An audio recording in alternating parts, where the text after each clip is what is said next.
Assalamualaikum warahmatullahi wabarakatuh. Saya Musdi Budi Raharjo. Saya adalah pasien COVID-19 yang alhamdulillah sudah sembuh normal seperti biasa. Saya akan berbagi kepada Anda semua mengenai bagaimana tubuh saya melawan COVID-19 hingga alhamdulillah sembuh total pada hari ini. Pertama-tama adalah ketika awal-awalnya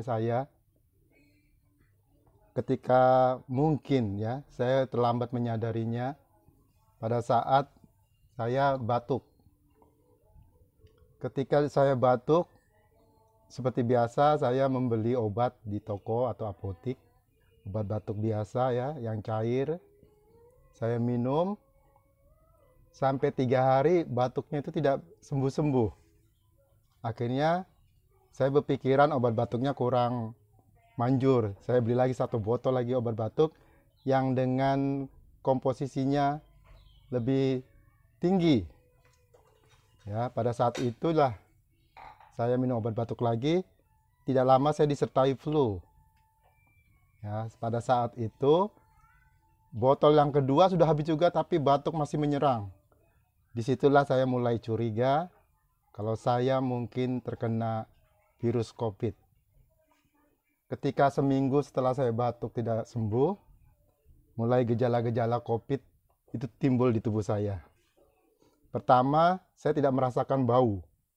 Jadi ketika ada bau kopi pun saya tidak bisa menciumnya. Tapi pada saat itu tubuh saya masih kuat karena saya bisa makan. Saya minum, saya juga beraktivitas seperti biasa. Tapi saya mulai curiga ketika timbul gejala seperti itu. Lalu tidak lama kemudian batuknya tidak sembuh, pileknya juga, hilang rasa penciuman. Saya beli lagi obat batuk yang paling mahal. Ya, saya tanya ke apotek, apa kira-kira obat batuk yang paling mujarab dan manjur untuk batuk berdahak. Maka saya diberi obat batuk. Harganya 98.000. Tetapi anehnya batuk saya tetap tidak sembuh. 8 hari sudah sejak saya batuk. Tidak lama kemudian badan terasa seperti remuk, ya, seperti orang dipukul-pukul. Tapi di saat itulah saya menyadari bahwa saya terjangkit oleh virus. Maka saya menghindari seluruh kontak dengan keluarga saya. Saya menyendiri, tinggal di sebuah kamar. Istri saya suruh membuatkan masakan dan saya hidup seperti biasa saja walaupun dalam kurungan di dalam sebuah kamar. Tidak lama kemudian mulut saya terasa pahit. Batuk masih, pilek sudah tidak ada, tapi saya tidak demam. Ya, ketika batuk tidak sembuh, mulut saya terasa pahit, disitulah imun tubuh saya mulai turun. Ya, karena saya tidak bisa menelan makanan. Mulut terasa pahit. Apa saja yang saya makan tidak ada rasanya. Sehingga selera makan saya berkurang. 2 hari kemudian, maka kembunglah perut saya. Mungkin karena tidak makan, mulut pahit, saya hanya makan pisang saat itu. Obat batuk tetap saya makan. Nah, pada saat perut kembung itulah saya dites rapid. Hasilnya ternyata reaktif. Besoknya saya ikut tes swab. 3 hari kemudian saya diumumkan saya positif terkena virus COVID-19. Tapi saya tidak panik karena di tubuh saya ini biasa saja. Cuma kembung saya selama saya beberapa hari ini tidak bisa makan. Itulah mungkin yang membuat drop dari tubuh saya. Perut kembung ini berjalan sampai seminggu sudah. Karena merasa saya kurang nutrisi, maka saya lapor kepada dokter puskesmas setempat. Alhamdulillah, dokter-dokter puskesmas setempat di tempat saya tinggal, yaitu Kelurahan Margamulyo, Balikpapan, mereka sungguh perhatian. Jadi setiap keluhan-keluhan saya, mereka jawab melalui WA atau di telepon. Pada saat itulah saya mengakui bahwa saya tidak kuat lagi di rumah karena saya tidak bisa makan, perut kembung. Akhirnya saya direhab di Wisma Selpa di Gunung Pasir, Balikpapan. Di Wisma itu pun perut saya kembung, maka dokter dari rehab tersebut datang pada saya, entah itu dokter atau perawat, saya tidak tahu. Kemudian saya diberi obat dan obat mah dan obat mual ya, dan sebagian vitamin. Nah, di rehab itu ternyata saya masuk rehab hari Senin siang, zuhur. Pada malam hari itu kembung saya tidak bisa turun karena mungkin baru juga minum obat sekali ya dari panti rehab itu. Kemudian saya berpikir, dan atas saran juga teman, lebih baik saya dirawat isolasi di rumah sakit. Kebetulan ada teman yang bekerja di sana, rumah sakit tentara, maka saya disarankan untuk menuju IGD rumah sakit tentara. Alhamdulillah, setelah maghrib saya pergi ke sana. Ternyata di ronsen lagi, di ronsen paru-paru dan perut karena saya merasa kembung itu, mungkin ada sesuatunya. Akhirnya saya diisolasi, sejak saat itu di rumah sakit tentara selama 3 hari. Alhamdulillah, kembung saya sudah tidak lagi kembung dan saya sudah bisa makan pada saat itu. Kemudian saya keluar dari rumah sakit tentara itu, kemudian saya isolasi mandiri tapi tidak di rumah.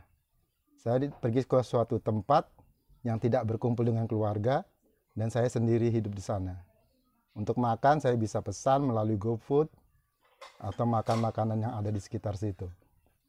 Alhamdulillah saya sekarang sudah sembuh, tidak lagi mengidap virus.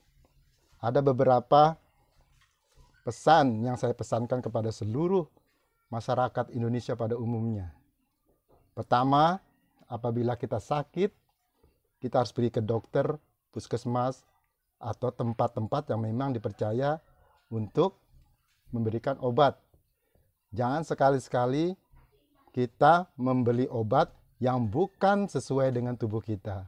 Contohnya saya ketika sakit flu biasa mungkin awalnya saya membeli obat seperti obat-obat yang ada dijual bebas di apotek dan toko obat.